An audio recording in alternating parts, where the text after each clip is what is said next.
plant hoes and all you dirty plant enthusiasts out there. Today I wanted to do an update with you guys about some orders that we had from overseas. One was from Thailand and one was from Ecuador. So I just wanted to show you guys, I know you like updates, and I wanted to show you guys how they're doing. So this is the first thing I wanted to show you guys, and this is the Gekas that came from what company?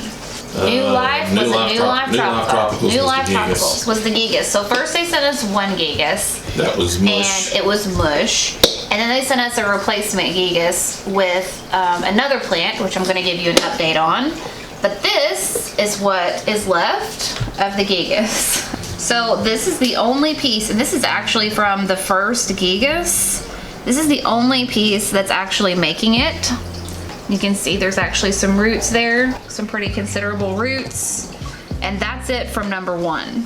That's all we have left. So you got that just laying in this bag? It was partially buried, but I've just pulled it up. So this is from the second. But it's still got a little grain on it. But you know, it's just it's not that great. So I'm not super hopeful on that. Then I've got this second piece. Looks like I've got, see, that's not even, this is just root rot from, yeah, see, that's just gonna fall right off of it. So no, really any kind of root growth on that. Are you able to focus? Yep. Cool. So that's that piece. How many pieces? Probably dead.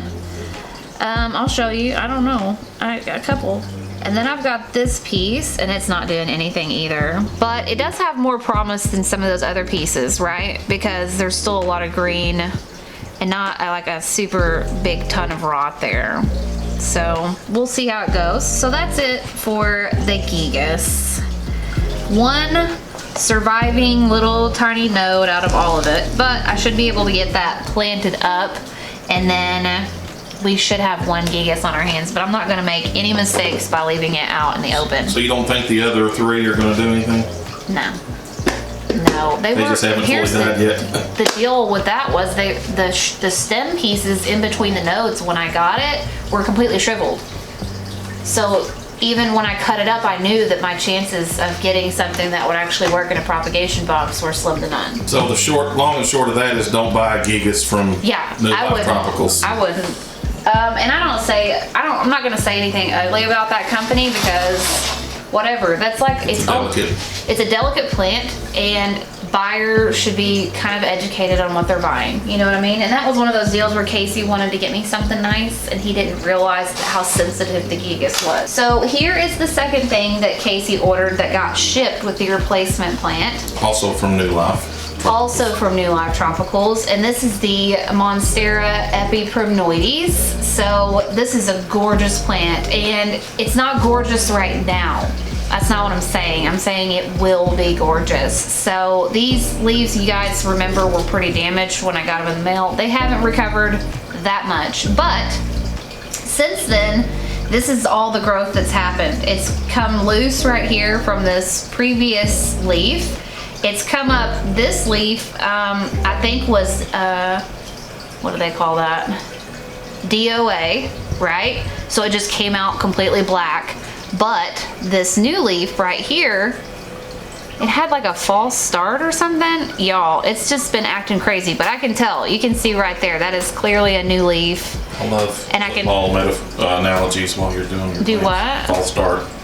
A false start? Yeah, I don't know why. Yeah, and how do I even use that? Who knows? But you used it well. This is definitely going to work, this bit, and it needs to be repotted like crazy. So I do have a larger terracotta pot, and I probably should just get that done today.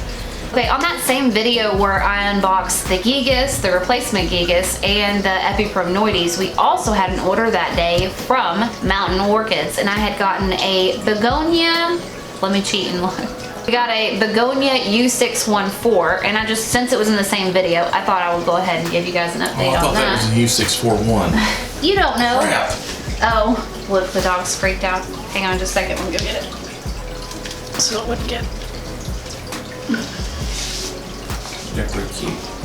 So this is the update on my Begonia U614, and it's growing really well. Like, it's putting out new leaflets down there, but I'm noticing that I'm having a really hard time maintaining the kind of humidity that it wants in particular, because I have my Darth in there and it doesn't do anything over 80, but I'm pretty sure this one wants just like crazy super high humidity. So you're keeping the humidity at 80 just to make the Darth happy. Which everybody's cool with. Everybody's cool with except for this guy, it seems like. So, because you can tell from the crisping that's happening. But that may only be for old growth, because these were leaves that I already have, because if you see the new growth here, they don't have, it does have, look, it's got an imperfection, probably caused by low humidity while coming out of there, which my hand is shaky. I apologize, you guys, that's terrible. But he's beautiful, and I can't wait till he gets a lot bigger. You know, he's probably gonna need his own little terrarium. And like a lot of my begonia friends on Instagram, they'll have these types of shelves, and then they'll have just the little begonia bubbles just layered, you know, and that's probably at some point what I'll be doing with like a terrarium type setup. So you got him in the big terrarium right now? I have him in this big terrarium. He sits right here on this saucer. He gets ambient light from this light setup and from that light setup, but we are going to be putting some supplemental lighting right here, because these guys in the very center are suffering. So that's not, I wouldn't recommend this setup that I'm doing in particular. Okay, so beyond that, I wanted to show you guys a couple of things that I got in the mail from some very sweet people. The first thing I want to show you guys that came in first was from the Plants Meow. I'm sure all of you guys know who she is on YouTube. She has one of the craziest anthurium collections I've ever seen. So she has a huge anthurium collection, and she knows that I wanted to finish my collection of the Scindapsus silver satins, the silver ands, and there's a lot more out there that I didn't even know that were out there. So she went ahead and sent me this silver exotica, or Scindapsus pictus exotica. Golly, man, I don't know. But anyways, it's beautiful, and the leaves on this one get much larger than what are on my other ones that I have. So this is nice to have. This is a new leaf that has come out since she sent it to me. So that's my first little baby leaf. So I'm taking good care of it. It's in good hands. You did a good job sending it also. Very well packaged.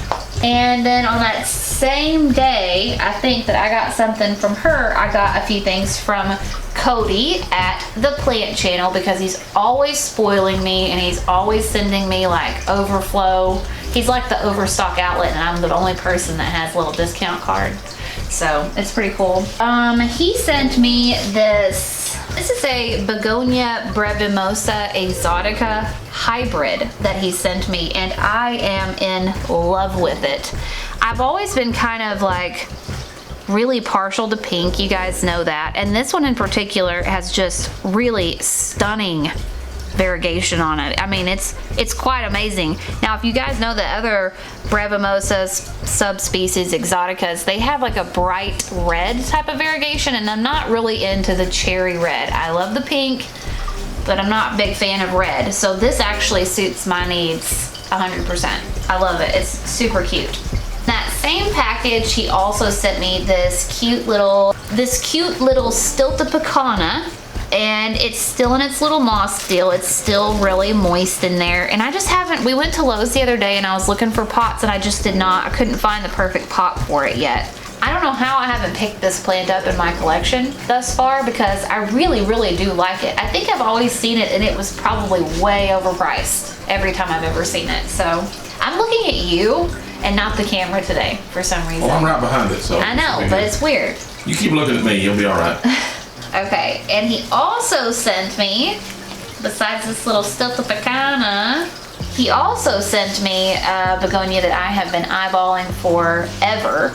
And I mean, this thing is just gnarly. Let me show you, let me move it around to where you can see this super hairy one. Is that not one of the coolest begonias you've ever seen?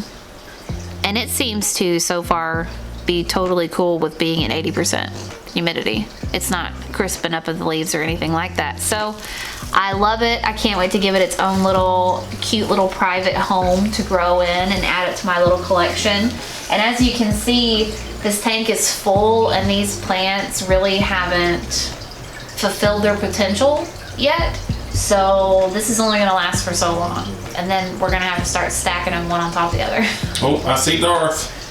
Get away from that, don't look at that. The only other thing that I could think to update you guys on, because we did order this from Ecuador, so this was the other half of my overseas update, is this Anthurium metallica. And it's still looking good. I don't have any growth to report on it yet. Its leaves are still a deep, dark green. All of the like imperfections that you see on the leaves were already on the leaves when it showed up.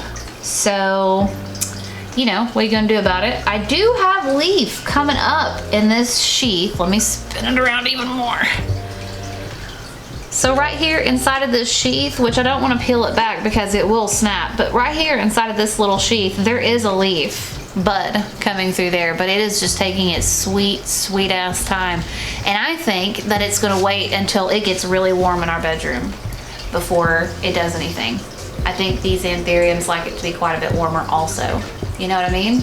I may even get you talked into like halfway closing our air conditioning vents maybe so it'll warm up a little bit more. You just have to do that during the day when I'm not here. Really? Yeah. Oh. But don't you want the plants to grow? Well, yeah, but don't you want me to not sweat and stink all the time? I would be uber comfortable at 80 degrees. I know. All year long. That's really all I've got for you guys today. I just wanted to show you some updates and some really cool stuff that I got in the mail from some plant friends of mine. I have been so fortunate to be taken care of throughout all of this, and for all of everybody to be so patient about me mailing stuff back because I'm a piece of crap. Because today is filming day, editing day, and release day all in one because I'm a procrastinator. So I'm gonna let Casey go over there to the aquarium that sits next to my bed and show you some of the cool little growth points that are going on some of the plants that we've put in leca with the goldfish and whatnot. Now, you know, if you see the fish in there and you don't recognize some of them, we lost a couple and we had to replace a couple because we had issues with our pH levels, but we think we got it honed in now, so hopefully these guys stick around for a while. So you can see that we've added a couple of fish in there. We've added one goldfish and one little Cory catfish, is a little albino guy swimming around over there on the side. And we added some bubbles and everything. We also added a couple of aquatic plants. It looks like a Maranta. Yeah, that's why we got it. Looked a lot like a Maranta, and we added a couple there in the back. But here's what we wanted to show you.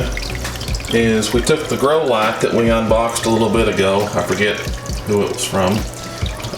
It's a Sansi light. Sansi. And that's how we're experimenting with it. Right, so we wanted to do an experiment with the Sansi lights. We just put it in a regular little light fixture.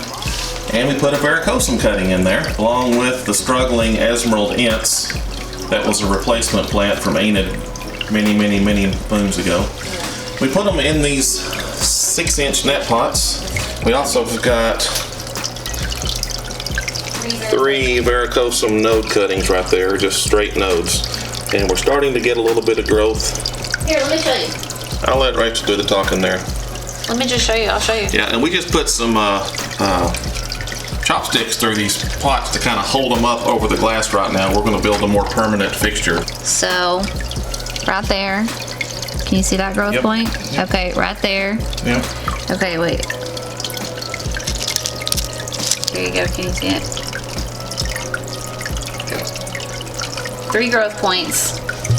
So good growth there. 3 growth points on all 3 of the varicosum cuttings. The big varicosum here, which was a mid shaft cutting, it has not. This is the top cutting. Was it a top cutting? Yeah, because okay. it's got the growth point right So we think it's still rooting. The roots have not come through the leca yet, and we've just kind of left it alone. But it's doing well. It's not.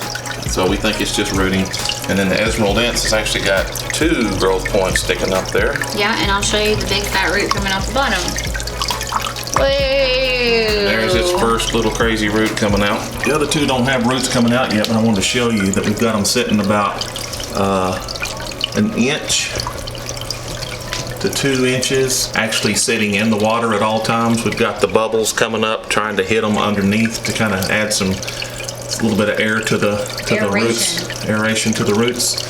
So this is just going to be like a static sitting it in the water, just similar to what you would do if you were going to do like a semi-hydro. We're just adapting that into our aquarium. And we have one final update to make on the FB Prannoy DS. So while Casey was giving the aquarium update, he sat on 2 of my leaves. I squatted down and the leaves jumped up and bit me in the butt. Whoops. Okay. Anyways, so it'll be fine because he didn't get the growth point, which really would have broke my heart. But to be honest with you, that's the first time I've ever done that, which is quite amazing. You would think that I would have. I grabbed your shirt thinking that I could lift you up off of it. Yeah. All I did was lift your shirt up. Yeah. All right, you guys. So we've had some updates and a tragedy, but we're gonna wrap it up there. Winston needs to give you guys an update. When we had to go get dog food, we went. I'm always buying Winston these toys that are like $2 a piece, and they're pretty cheap, and they have a squeaker in them. And Casey gets on to me because he's like, "Why don't you just buy him a really good toy?" So we bought. Because he tears up the little $2 toys. He shreds them. And he likes to shred them though, because that's part of the fun. So we bought this one. It's supposed to have ballistic material in it. I don't know what brand it is, but I'll find out if this lasts really good. But he wants you to know that he's obsessed with this. This is what his whole life's about right now.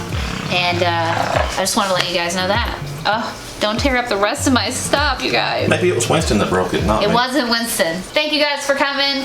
Be sure and like this video if you liked getting updates. Be sure and subscribe if you want to see more planting material. And if you're looking for something to occupy your time, hit up our sister channel, Heart Shaped Leaves After Dark. We love you. We will see you next time. Peace out. Later, Taters. Bye. I am burning it down.